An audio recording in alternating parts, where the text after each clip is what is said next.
Good afternoon, everyone. My name is John Glier, and I'm the Chief Executive of Glier and Associates here in Chicago. We are delighted today to welcome our friend Jim Husson, the Senior Vice President of Boston College. Jim, thanks for being with us today. Pleasure. Really delighted. We know what a busy schedule you have, and I know our listeners are really looking forward to hearing from you. So let me begin by saying to all of our listeners that while our format today does not really allow for live questions, we do invite all of you to submit questions, any questions you might have. Jim has graciously agreed to answer questions later offline, and we'll transcribe his answers and post them along with the recording of this session, and we'll have it up in the next couple of days. Now, let me just say a word about Jim before I begin. James Husson is the Senior Vice President for University Advancement at Boston College, one of the oldest of 28 Jesuit colleges in this country. Jim oversees the university's development and alumni relations functions. Jim joined the team back in 2002 and has been its Senior Vice President since 2004. We're going to talk in a minute about the past campaign. But let me say that Jim has more than 30 years of experience in educational advancement, served as the Vice President for Development at Brown University before he came to Boston College, and as a Director of Major Gifts for Harvard's Faculty of Arts and Sciences. Early in his career, Jim worked for two independent secondary schools, including Northfield Mount Hermon, which he attended as a student, and which, by the way, Jim, was one of my earliest clients in 1983. Jim is well known to many of you out there, of our listeners, as he has served on the Summer Institute in Educational Fundraising at Dartmouth faculty from 2008 to 2019, and chaired it from 2017. He's also served in many roles at CASE, the Council for Advancement and Support of Education, and particularly as chair of the CASE 50 Data Task Force and chair of the 2015 CASE Summit meetings. Jim is a graduate of the University of Rochester and, as I said, Northfield Mount Hermon School. Jim is in his 18th year at Boston College and has presided over a remarkable period of growth in BC's philanthropic support. In particular, he was very much part of the effort to build a long-range strategic plan at BC in 2006, which led to the planning and the launch, the public launch of Light the World campaign, its 150th anniversary campaign in 2008. We'll come back in a minute about Jim's poor timing, 2008, and maybe talk about that for a minute. But the campaign concluded in 2016 at $1.6 billion. Over that period of time, Jim and his team moved BC's fundraising from $60 million a year to doubling of that to over $120 million a year. Gifts to the campaign came from over 140,000 alumni, parents, and friends of the institution. But most notably, really impressive, was its effort in financial aid, and its success in securing financial aid enabled Boston College to become one of only 19 private universities in this country to be fully need blind in its admissions. A remarkable accomplishment, even more important today. So let me go to Jim and start perhaps with my first question. Not surprising. I'd like to start, Jim, with a question about the tragic events over the past 3 weeks that have occupied all of us. Tell us a bit about how Boston College, and indeed your own advancement team, has responded to the death of George Floyd, to the extraordinary response we've seen across the country, in the streets, and to be sure, across the world, to the challenges that this and other events just like it have once again uncovered, the deeply embedded racial inequalities, injustices, the implicit and explicit bias, the prejudice and outright racism that we do still suffer across the country. Jim, share with us what's happened at Boston College in the wake of all of this. Yeah, and John, thank you for having me, and thank you to those of you who are joining us. I feel that we can't do enough to stay connected with each other right now, and John, I'm grateful to you for being a catalyst for bringing so many of our peer leaders and fellow professionals to this kind of format and this kind of discussion. I found it very helpful, and I'm grateful for the chance to be with you today. Jim, thank you. And thanks on behalf of all of our listeners who are really indeed pleased to have you with us. Thanks. Yeah, really, really good. And, John, it's hard to find the words, honestly, to describe how I think we as a society and we as individual communities are processing what's going on in the country around the reaction to the murder of George Floyd. Really, it was an execution, and you look at that, you just, and it's tempting to say shocking. Of course, the biggest problem is it's not at all shocking. And that's, I think, what the country is wrestling with right now, is coming to grips, hopefully in a way that will represent a turning point around our history of racism and the cultural divide that exists, and the challenge of what it means to be Black in America, which is not something that I think any of us who are white in America can understand, but we need to ally ourselves with that.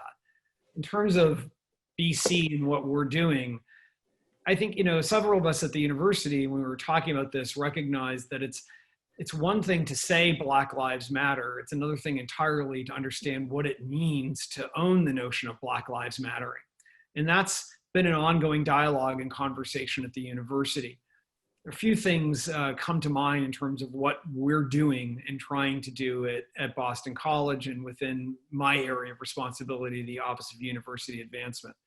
At the university level, we decided to really own the responsibility that I think universities have to be a resource for both building understanding and bridging divides in our country. And one announcement that we made as a university was to launch a forum on racial justice in America.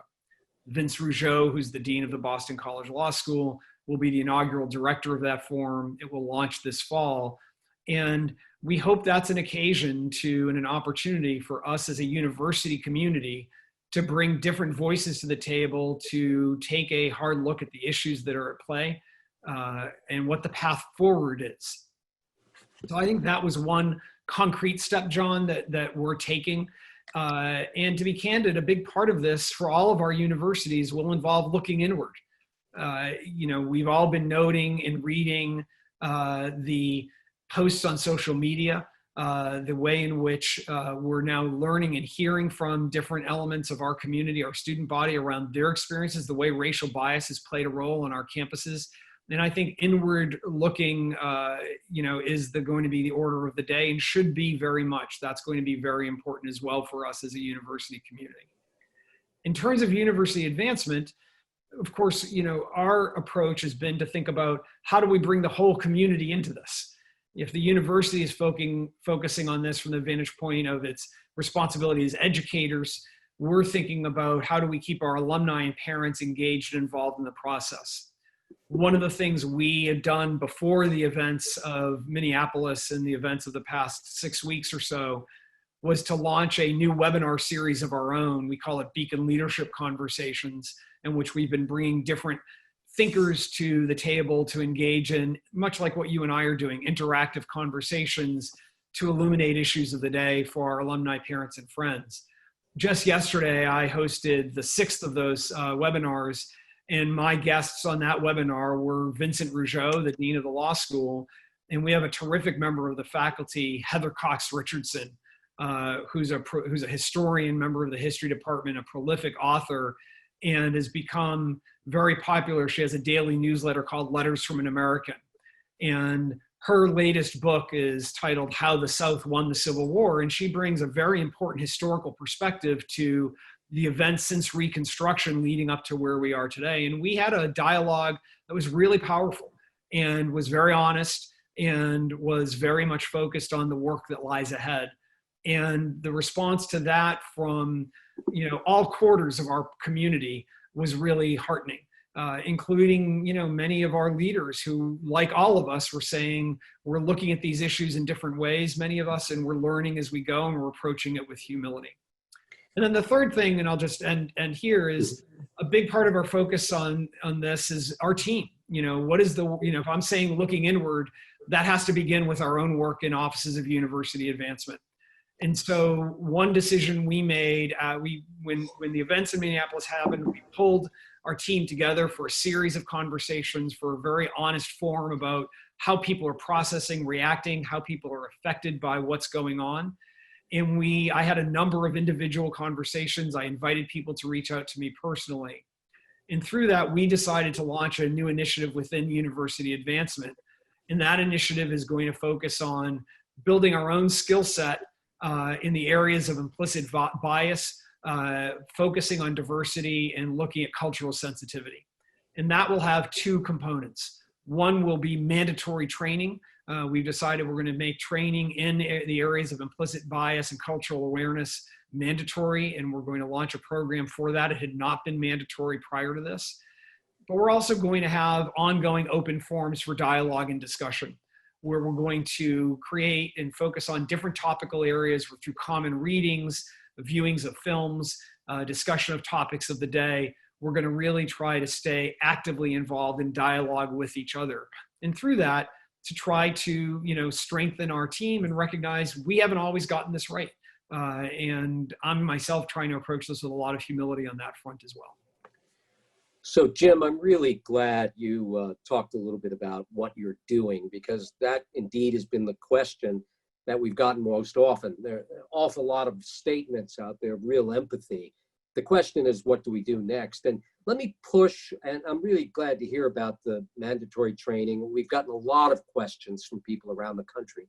But for our listeners, let me dive into just the weeds for a second and ask you two things. First, as a consequence, has Boston College itself, in fact, taken any steps, changed policies or practices around HR to address these issues of diversity, equity, and inclusion? And indeed, the advancement staff yourselves, we all know how little diversity exists across our advancement staffs. What are you and your team thinking about that, and how are you going to address it? Yeah, we probably need another webinar to get into the issues at BC. And so I'm not going to wade too deeply into those waters, except to say the simple answer is yes. BC, through it, we have a wonderful Office of Institutional Diversity. Our Human Resources Office, university-wide, has been extraordinarily active in this space. And, in real time, we're getting, we're in daily conversation about new initiatives and things that are taking place across the university. And some of that is linked to the forum, right, that we announced, and that's also a university effort. As it relates to university advancement, diversity is a real issue for our field. And it's really challenging, and something that we have to take a hard look at.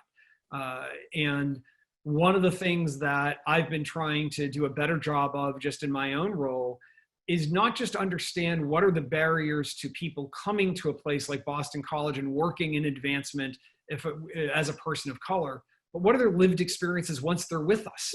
And, Boston College is a place that's defined in many ways by its Jesuit Catholic identity. I'm not Catholic. And so I come at this with a little bit of a sensibility to what it means to be coming into a place like BC, not, right in the sweet spot of its cultural heritage. You add to that other forms of diversity, you can imagine the need for us to be very highly attuned to that. So for me, it's about both, I think you have to look at both halves of this. I think we have to look at both, what do we do to bring people in who bring diversity of perspectives, experiences, race, culture to our community? And then what do we do to ensure that they're really, part of the equation and feeling like they're part of what we're doing? Steve Corwin, the president of New York Presbyterian, I read an interview with him. He had a great comment on this where he talked about diversity, inclusion, and belonging. We often forget the belonging part. And he described it as diversity is you're invited to the dance, inclusion is you're dancing, belonging is you're dancing your own dance. And I think that's a step that we're spending a lot of time really focusing on right now. Jim, thank you for that. That's really thoughtful. And I don't want to stay in the heart of a tsunami, but let me go to the other piece of it, what we have all been, in fact, struggling with over the last 4 months, the COVID pandemic crisis. Let me ask you to address just for a moment how your team moved to adapt to the changes we all encountered 14 weeks ago. Were they able to, in fact, address this virtual engagement set of challenges that we've all encountered? How has that impacted your fundraising? I'm aware you were moving through a very positive year with a lot of momentum at the end of last year. What's happened? Has your messaging changed? And indeed, how will you end this year? People are really interested to understand how has this impacted us all?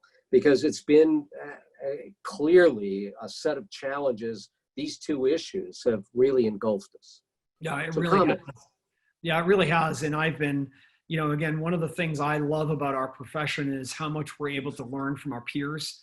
So early on, the conversations through CASE and through our relationship with you, John, and others that I was able to have with my colleagues was really helpful. And, we were all kind of in this strange new world together.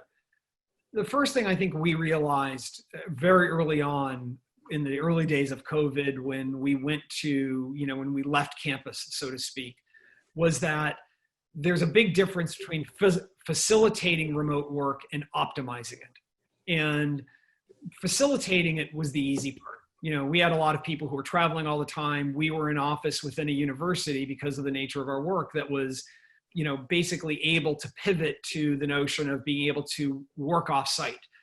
But that was a far cry from, being able to do that in any kind of an optimal way.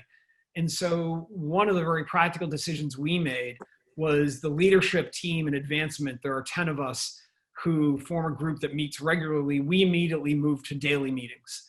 And we were meeting, 8 a.m. every single morning, Monday through Friday, for really the first several weeks of this, going into everything together. And that was all obviously via Zoom, but that was critically important. That one step there was very important because we needed more surface time with each other, and we needed the time to really thoughtfully understand what was going on and move quickly. So that was one thing.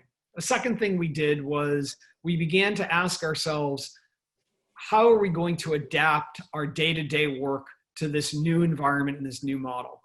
And to recognize that this was not going to be the same as saying, let's take what would have been a physical event and just throw it up online, but instead beginning to ask ourselves questions like, what are the ways in which, as the medium changes, the nature of the engagement activities also need to change?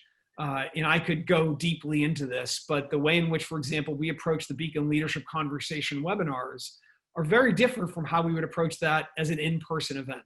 So we spent a lot of time really focusing on many things like that. And then the other thing we focused on was, how do we maintain cohesion and collegiality among our team? We're not a tiny team. We're not a huge one by the measures of some universities. Our head count is about 210 people on a given day. And one thing that's important to recognize about our organization is our physical space, the Cadogan Alumni Center, is very much a part of our identity.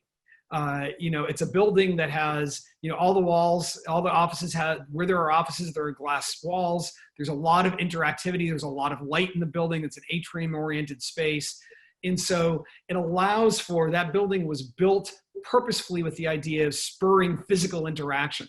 So the minute we walked away from physical proximity, we were losing a huge asset for how we interact. We weren't an office that was spread in 8 different buildings and was doing a lot of this. We were physically proximate all day long in the way we did our work, including, common spaces where people who did not have offices on site were always in those spaces and casually chatting with each other. So we did things there too to sort of maintain cohesion of the team. Some of that top-down driven. So we moved to much more regular all-in town halls. And a lot of it was groundswell kinds of initiatives where people in the organization were creating fun, engaging activities that were optional, but that we found everyone was participating in. because they wanted to stay connected to one another. That's interesting. Well, swing to the question of the impact on your fundraising. Where are you right now relative to where you thought you'd be at the beginning of this year? How do you think you'll end? Yeah, so I'll back up just a little bit. First of all, we have a little bit of an unusual fiscal year. Our fiscal year ends the last day of May. So I can give you actual numbers. We're just on the other side of fiscal year 20. The other thing that was a challenge for us in terms of the timing of COVID was that it was, the early days of COVID really flaring up around the country, including very much in Boston, ran right up to our day of giving. Our planned day of giving was March 18th. We decided to pivot that day of giving with I was so proud of the team. 48 hours notice, we made the decision to move from a day of giving to a day of caring and keep it focused on telling stories of caring, not a day of asking for gifts to BC. That generated a lot of goodwill, but we were still facing the challenge of the fact that we didn't have much time left in the fiscal year, and we had a lot of important conversations that were at play.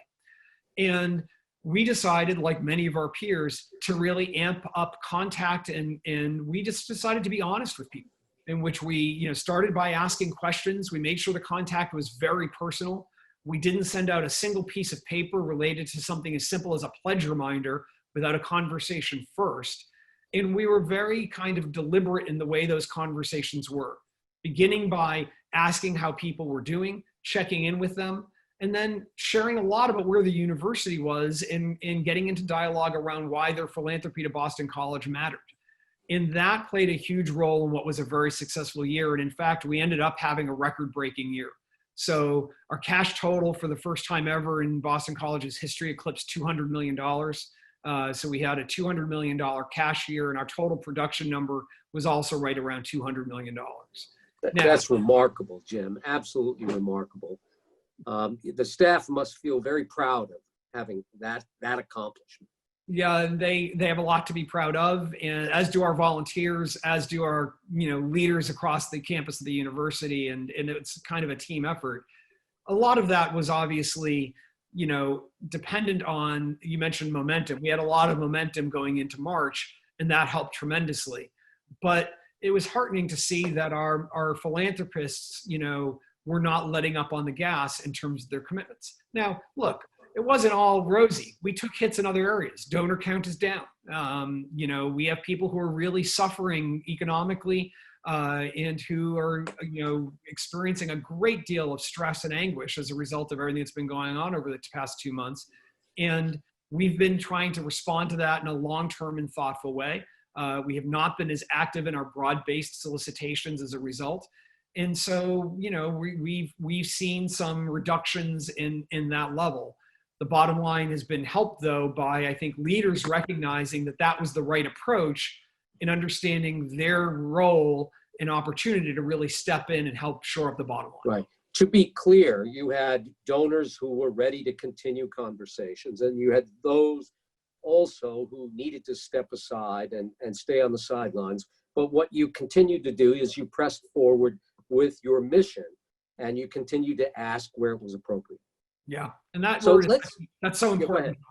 No, just that word mission is so important, right? Because I think that if we keep the mission of our institutions front and center and really focus on our purpose, the why, I think we get to better places. Right. Well, it's a challenging balance, Jim, and moving through this period of time, we've had lots of client colleagues out there making a variety of decisions based upon their own landscapes.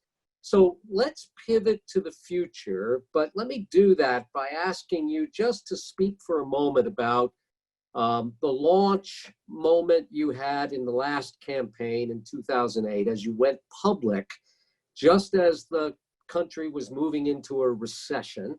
And what I'm looking for here is what you gleaned in that experience in moving through that recessionary period, and what lessons you take from it as you think about moving forward here into this next 6 to 12 months.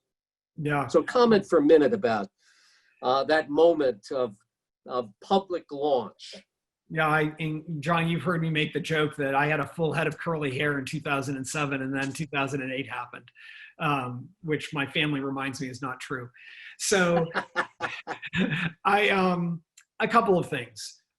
Here again, right? We did not anticipate 2008. And we all know that in campaigns, the years, and months leading up to the launch are all done in a very purposeful and planful way. So we had a great 2007 and, 2006. In the first half of 2008 was phenomenal. BC had come out of its last campaign ever to excel. We went basically pretty much right into this one, Light the World campaign, and we were seeing, really strong results. So there again, we had a lot of momentum, but the launch was planned. The public launch was planned for the latter part of October in 2008, after the meltdown. Right. But it was really unusual timing because the invitations were printed, everything was in place, and then the meltdown happened. Literally, it was happening around us as we were debating what to do. So we had the opportunity. It was an option to postpone, right? It was an option to delay. And I remember like it was yesterday, I was in a room in a meeting with the president, with our leaders of the board of trustees, with other campaign leaders, a small group of us, the provost, a few others. And the question was on the table. Should we press ahead or not? And a few of us felt very strongly that it was important to press ahead. And thank goodness we had the support we had to do that. And in fact, we ended up actually increasing the goal a little bit as a result, because we had one of our lead donors increased their gift and said, if we're really going to be in this together, I want to lead by example. And we decided to minimize the timing of a deadline of the end of the campaign. So we gave ourselves a little bit of a cushion, but we launched with something that was more ambitious in terms of, we set a $1.5 billion goal, and we launched with about $540 or $50 million in. So that was not exactly the ratio you hope for. I was going to say, that's pretty challenging. It was a big gulp. But there again, we felt that we had to have a hill. We felt that if we had launched with a lesser of a goal, I know this probably sounds crazy in retrospect, that we wanted something that was daunting. We discovered, the way I look at it is, we discovered that common cause is a really powerful thing. And when you can bind yourself with your community in a sense of common cause and common cause is usually around something that's a challenge. And so we wanted to make sure that we all felt we had a challenge. We had a daunting goal ahead of us, and that it wasn't a layup. And that proved to be very powerful. So let me ask you, Jim, that night of launch, just give me one instance of how the script changed that evening to pull people together in that sense of common cause. Yeah, well, I'll bring you back to the word you used a little bit ago, mission. So, the reason the campaign was titled Light the World is the Jesuits were founded by Ignatius, and the quote that is attributed to him was he would mission the Jesuits in the early days to go off into the world and do their work with this saying, go set the world aflame. And so the notion of lighting the world, the idea of bringing light into the world, is one of the core principles of what Jesuit education tries to do. It's one of the reasons why the Jesuits are so committed to social justice, is this notion that they feel that they should be a catalyst for bringing light into the world where there is darkness, where there is challenge, where there is conflict. And so that allowed us to sort of message the campaign through the lens of it being a cause that was about something that was bigger than Boston College, that was about bigger than ourselves. In our night of the campaign, all of our messaging was around that. We were telling stories about that night about BC alumni who had gone out into the world and were doing great things, many of which were great things in small hidden ways. So that kind of storytelling became very, very important to the success of the campaign. So pivot on that, if you will, and what do you take to the next 6 months as you think about and reflect on the success of that experience? Where are we going right now? And talk to us a little bit, Jim, about your thinking about how Boston College is positioning itself in the coming 6 to 12 months? And pragmatically, talk to us about how you're goal setting, because it's in the minds of everybody out there who's listening right now. Yeah, it's a great question. And I'm not going to have a easy or clear answer on this, but I'll speculate a little bit and offer at least a little bit of thought in terms of how we're approaching it. I think in terms of '08, I actually went back and read through my notes back then as we were going through this. And one of the things I had written in the margins of one of my meeting agendas was there's no playbook. And the thing in that conversation, I was reminded that we had to acknowledge that 2008 was not like any prior crisis. And we would be making a mistake if we tried to pull a page out of a playbook from a prior crisis. I think that very much applies here. It's not to say there aren't lessons learned attitudinally in terms of sort of core elements of success. But at the same time, I think there's a line that someone once shared a while ago that's always stuck with me, and it goes a little bit like this: we fight the new wars with the weapons of the old war, and we wonder why we get slaughtered. And I think this is a time when we also have to recognize this is unlike anything we've experienced. It's magnified because it's not simply obviously a financial crisis. There's a global health pandemic. It's very high unemployment, which is hitting a broad section of the population. It's issues around racism and racial justice in our country, and the list goes on.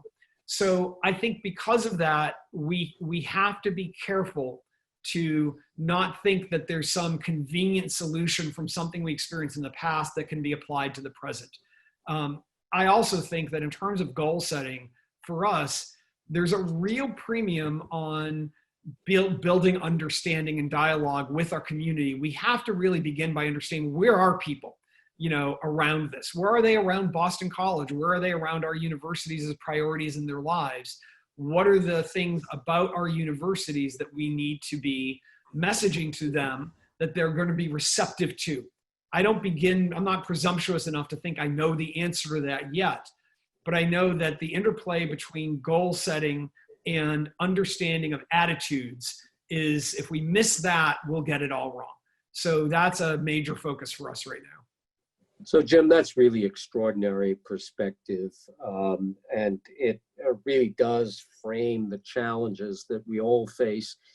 Any final notes or words of advice for our listeners as they move forward into this next year? Boy, I don't know if I probably wouldn't be presumptuous as to offer advice. I'd probably be asking for advice. So I wish I could hear from everyone on the call right now, because again, I learn a lot when I talk to my colleagues across the country and really across the world. I think what I'd say is that in our early communication with our alumni and parents, I wrote a letter to everyone explaining, why we were pausing on events and things in the early days of COVID. And there was a line I included in that I didn't really think of it in the time I actually wrote it. I wrote it because it was what was in my heart at the time. And it was, what I wrote was, there's times in our history when circumstances that are beyond our control remind us just how much we rely on institutions like Boston College, because our institutions of higher education are, they're both pillars of excellence in our society, and our institutions do play an important role in improving the human condition. Right. And I think that my advice is to sort of bring us back to that grounding, that recognition that we have an enduring value, and that if we focus on what that value is and how we can partner with people in moving us forward, not just our institutions, but society forward, that's a powerful thing. And that's my cause for hope going forward.